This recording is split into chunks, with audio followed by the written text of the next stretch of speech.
ఇక నగరంలో మరో రియల్ ఎస్టేట్ సంస్థ మోసం చేసింది. స్థలాలను విక్రయించి వెంచర్ను అభివృద్ధి చేయకుండా శివం ప్రాజెక్టు సంస్థ గాలికి వదిలేసింది. మేడ్చల్ జిల్లా కుత్బుల్లాపూర్లోని సర్వే నంబర్లు 1819లో 3 ఎకరాల 35 గుంటల స్థలాన్ని శివం ప్రాజెక్టు అనే రియల్ ఎస్టేట్ సంస్థ కస్టమర్లకు విక్రయించుతాయి. వెంచర్ను అభివృద్ధి చేస్తామని శివం ప్రాజెక్టు డైరెక్టర్లు నమ్మించి ఈ స్థలాన్ని విక్రయించారని శివం సోషల్ వెల్ఫేర్ అసోసియేషన్ అధ్యక్షుడు హరిబాబు తెలిపారు.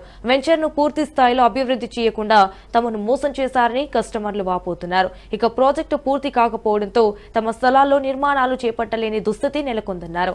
అయితే ఉద్దేశపూర్వకంగా అభివృద్ధిని నిలిపివేసి తిరిగి ఆ స్థలాన్ని కబ్జాకు యత్నిస్తున్నట్లు ఆయన ఆరోపించారు. స్థలాల ధరలు విపరీతంగా పెరగడంతో సదరు స్థలాలను తిరిగి స్వాధీనం చేసుకునే కుట్రలు చేస్తున్నారని కన్నీరు పెడుతున్నారు. తమ స్థలాలను చూసుకునే అవకాశం లేకుండా రౌడీలతో పహారా కాస్తున్నారని అన్నారు.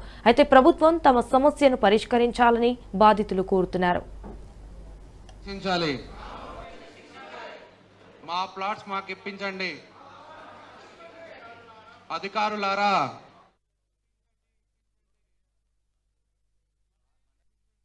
నా పేరు రాధాకృష్ణ అండి. నాది ప్లాట్ నెంబర్ 28 అండి. శివం ప్రాజెక్ట్స్లో మేము ఏదైతే ల్యాండ్ కొనుక్కున్నామో అందులో మాకు ఇల్లు కట్టుకునే పర్మిషన్ మాకు కావాలండి. అసోసియేటెడ్ అథారిటీస్ మాకు హెల్ప్ చేసి ఇల్లు కట్టుకునే పర్మిషన్ మాకు ఇప్పించాలండి. ప్రస్తుతానికి మమ్మల్ని ఎవరెవరు ఇబ్బంది పెడుతున్నారంటే సామమూర్తి, ఎవరైతే శివం ప్రాజెక్ట్స్ డైరెక్టర్ ఎండి అండి ఆయన, అండ్ ల్యాండ్ లార్డ్స్లో వచ్చేసి Venkataramana Raju who is the X director అండి. బట్ కొనేటప్పుడు మాత్రం అతను యాక్టివ్ డైరెక్టర్ అండి. సో వీళ్ళు మనకు మబ్బి పెట్టి మేమందరం ఒకటే ల్యాండ్ లార్డ్స్, మేము in the sense Shivam projects MD మబ్బి పెట్టి మార్కెటింగ్ చేసి మాకు అమ్మారండి. అమ్మిన తర్వాత మాకు సేల్ డీడ్ ఉందండి, అండ్ ఈసీలో కూడా మా పేరు ఉందండి. ఇది మా సేల్ డీడ్ అండి, మా సేల్ డీడ్ అండి ఇది. ఓకే, అండ్ ఈసీలో కూడా మా పేరే ఉందండి.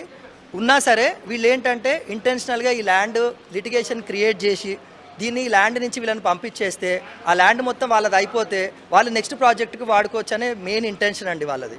ప్రభుత్వానికి మేము చెప్పేది ఒకటే అండి, మేము అందరం మధ్యతరగతి కుటుంబము, అందరం ట్యాక్స్ పే చేసి కొనుక్కున్న ల్యాండ్స్ అండి ఇవన్నీ. సో ప్రభుత్వం నుంచి మాకు కావాల్సింది అంటే మేము ఇల్లు కట్టుకోవడానికి మాకు పర్మిషన్ కావాలి. జిహెచ్ఎంసీ నుంచి ఏదైతే టెంటేటివ్ అప్రూవల్ ఉందో అది అప్రూవ్డ్ లేఅవుట్ కింద కన్వర్ట్ చేయాలండి.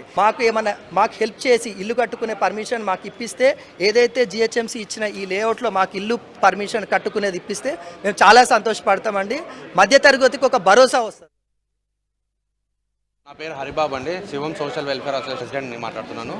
ఇది మొత్తము జీడిమెట్ల విలేజ్లో 3 ఎకరాల 35 గుంటలు ల్యాండ్ స్థలంలో ఇసుకపట్ల సామమూర్తి గారు మినిస్టర్ ఉన్నారండి. వీళ్ళ సొంత బావగారు ఆంధ్రాలో స్వరూప్ గారని, ప్లస్ ఈ బోస్రాజ్ గారు ఇప్పుడు వచ్చేసి ఆంధ్రాలో ఫిషరీస్ మినిస్టర్ ఉన్నారండి. ఆయన కూడా వీళ్ళందరూ ఉద్దేశపూర్వకంగా మమ్మల్ని బాధలు పెడుతూ మాకు రిజిస్టర్డ్ అయిన డాక్యుమెంట్లు అండి, మా రిజిస్టర్ అయిన డాక్యుమెంట్లని మాకు హ్యాండ్ ఓవర్ చేయకుండా, డెవలప్మెంట్ చేయకుండా మమ్మల్ని బాధలు పెడుతూ మమ్మల్ని స్థలం నుంచి బయటికి వెళ్ళాలనే కాన్సెప్ట్లో మమ్మల్ని బాధలు పెడుతున్నారండి. సో మీరందరూ మాకు విత్ లేఅవుట్ పర్మిషన్ కూడా ఉందండి జిహెచ్ఎంసీ ప్రకారంగా.